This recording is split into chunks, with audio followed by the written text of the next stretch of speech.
अगर किसी ने बिल्कुल भी नहीं पढ़ा है तो I mean that person is really courageous. But if I talk about myself then ऐसा कोई भी एरिया नहीं था जो मैंने बिल्कुल भी नहीं पढ़ा था. I try to cover everything. Hi everyone, I am doctor Apala and welcome to this new session. और आज हम डिस्कस करेंगे GS1 के रिसोर्सेज और ये हम करेंगे सिलेबस को डिकोड करते हुए. So let's begin. एंड एक बात मैं ये कहना चाहती हूँ कि इसमें मैंने बहुत सारे कोचिंग मटेरियल्स यूज़ किए हैं, बट इसका मतलब ये नहीं है कि मैं किसी कोचिंग को इंडोर्स कर रही हूँ. And these are the things that I did for myself and these worked for me. But ज़रूरी नहीं है कि सिर्फ यही रिसोर्सेज यूज़ की जाएँ. Different people use different resources, but I will share my resources with you all, जो honestly मैंने यूज़ किया था. So let's begin with the syllabus of GS1. So I have the syllabus here with me, and the first thing that is written in this syllabus is that GS1 Indian Heritage and Culture, History and Geography of the World and Society. तो this means कि इसमें एक history है, एक geography है और एक society है. तो हम इसको 3 सेक्शंस में डिवाइड कर लेते हैं. The first line about history is art and culture in ancient history. तो इसके लिए आर्ट एंड कल्चर के लिए मैंने एक बुक यूज़ की थी, वो है फाइन आर्ट्स की NCERT. This NCERT is pretty good. इसमें बहुत सारे पेजेस हैं जिसमें डायग्राम्स, फोटोज़ दी हुई हैं और उसके बारे में राइटअप्स दिए हुए हैं. I think this is really good. ये किताब मैंने पूरी पढ़ी थी end to end. The only chapter I did not do from this book was the chapter on temples, because that I did from Nitin Singhania. So Nitin Singhania is another book for art and culture. This is an old edition, but you can go for the new edition. इसमें ये book बहुत मोटी है and इसमें बहुत सारी information है which is difficult to retain. So अगर आपने प्रीलिम्स के लिए बुक पढ़ी है, so you don't have to revise this book again. It's just that आप फर्स्ट चैप्टर जो है इस बुक का, जो कि टेम्पल आर्किटेक्चर से डील करता है, that first chapter is I think very very important. It goes through different stages of time like Harappan civilization, Mauryan art and architecture and everything else, even the Mughal art and architecture. So इसमें से जो first chapter है architecture वाला, वो I think definitely करना ही चाहिए. उसमें कुछ डायग्राम्स दिए हुए हैं एंड GS1 की मैं बात करूँ तो diagrams are something that is very important. मैंने अपने पेपर में डायग्राम्स इंक्लूड किए थे, जैसे टेम्पल आर्किटेक्चर का या टेम्पल कहाँ पे क्या प्लेस्ड है वाला diagram is something that is very important. It is not necessary that आप कोई आर्टिस्ट हो डायग्राम बनाने के लिए. जैसे कि आप देख सकते हैं मैंने बहुत ही बुरा डायग्राम बनाया हुआ है, but it's just that it should be representative.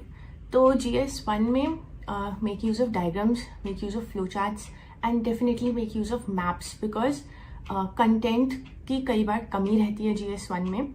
तो आप ये सब यूज़ करके अपना कंटेंट फिलअप कर सकते हो and your answer will look much better that way. So that you can do for art and culture. And apart from that, one more thing that I subscribed to was IS Baba TLP. So IS Baba TLP is a free initiative by IS Baba, जो कि answer writing practice कराते हैं of the static portion.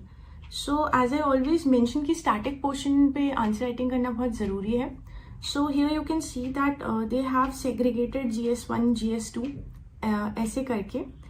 And इसमें questions हैं GS1 के बारे में, specifically आप आर्ट एंड कल्चर के बारे में देख सकते हैं. तो just go through those questions एक तरह से रिवर्स इंजीनियरिंग करके कि if you have read this और नॉट.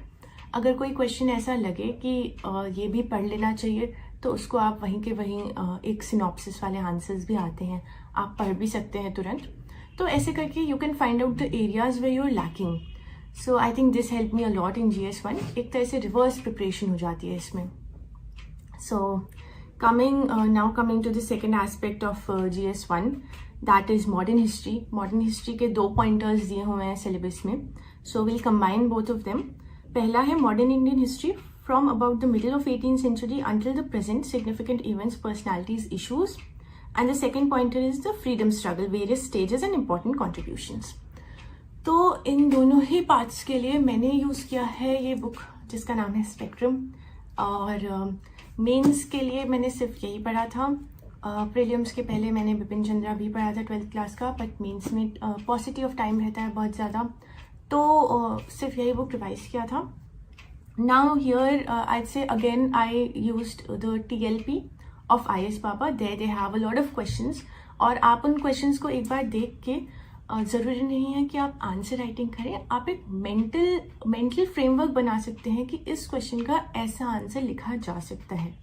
और जब आप वो मेंटल फ्रेमवर्क बनाएंगे देन यूल रियलाइज कि कई बार हमें इंट्रोडक्शन एंड कंक्लूजन्स नहीं आते हैं मॉडर्न इंडियन हिस्ट्री के, स्ट्राइक नहीं करते हैं। तो उसका दो तरीके हैं। एक तरीका ये है कि आप इसके कंटेंट्स पेज पे जाएं बुक के, और इसमें जो भी सब बोल्ड में लिखा हुआ है contents, this is an old edition, so जो भी बोल्ड में लिखी हुई है हेडिंग्स, आप उन हर एक हेडिंग को प्रिपेयर कर लीजिए, उसका इंट्रोडक्शन, कंक्लूजन या basic framework for that heading. तो most of the things revolve around these headings only. अगर आपको नहीं आ रहा है फिर भी दिक्कत हो रही है, तो व्हेन यूल रिवाइज स्पेक्ट्रम, आप एक बार तो रीड करेंगे ही स्पेक्ट्रम को, तो आप स्पेक्ट्रम में ही मार्क कर सकते हैं कि क्या चीज़ आपको इंट्रो की तरह लेनी है और क्या चीज़ आपको कंक्लूजन की तरह लेनी है। तो एक तरह से दिमाग में बैकग्राउंड में रहेगा इंट्रोडक्शन एंड कंक्लूजन्स प्रिपेयर्ड। अगर आपके पास थोड़ा सा एक्स्ट्रा टाइम है, जो कि बहुत मुश्किल होता है, but still if you are ready to do a little more hard work, then आप ये introductions, conclusions topic wise 2 pages of sheets में लिख सकते हैं and then revise that, because this comes in very handy. क्योंकि जो answer writing में हमारा टाइम भी वेस्ट होता है, वो शायद इंट्रोडक्शन, आंसर स्टार्ट करने में वेस्ट होता है। If you have introductions handy, then you can go about it. For example here this page talks about the Congress, and here I have marked with orange the introduction and with fluorescent the conclusion. And the conclusion says that Congress leaders used Hume as a lightning conductor to bring together nationalistic forces, even if under the guise of a safety valve. So this line can be easily used as a conclusion. हमें पता ही है ये line सबको, but कई बार strike नहीं करता है. So if you mention it, then it gets easier. So I think this was about modern history. Now we move on to the next topic of the syllabus, that is post-independence consolidation and reorganization within the country. तो इसके लिए मैंने book use किया था forum IAS content building program का book 2 post-independence consolidation in India. So this I bought from a photocopy shop in Old Rajendra Nagar, वहाँ पे easily मिल जाता है. Now the thing is that this book again is thick and you don't need to read so much, although इस book को मैंने काफ़ी पहले पढ़ा था अपनी प्रिपरेशन के स्टार्टिंग में, because I did not know how to go about anything, so I would read like जो भी दिख जाता था, I would read that which was wrong. So but the good thing was that I marked this book.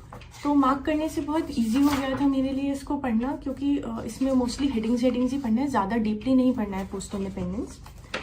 But now if your mains is really close, then ये book पढ़ना थोड़ा मोटा है, टाइम वेस्ट होएगा. So there are 2 things that you can do. One is that there's a booklet of Vision IAS also. That is a very thin booklet. You can read that also. Otherwise, अगर आपने spectrum के new edition के last के pages में पढ़ा हो post independence के बारे में, तो that also you can go through. But I think post independence is not something जिस पे आपको बिल्कुल भी टाइम देना चाहिए. इट इज समथिंग जो बेसिक्स बस क्लियर होने चाहिए. Other than that I don't think you should give a lot of time to it.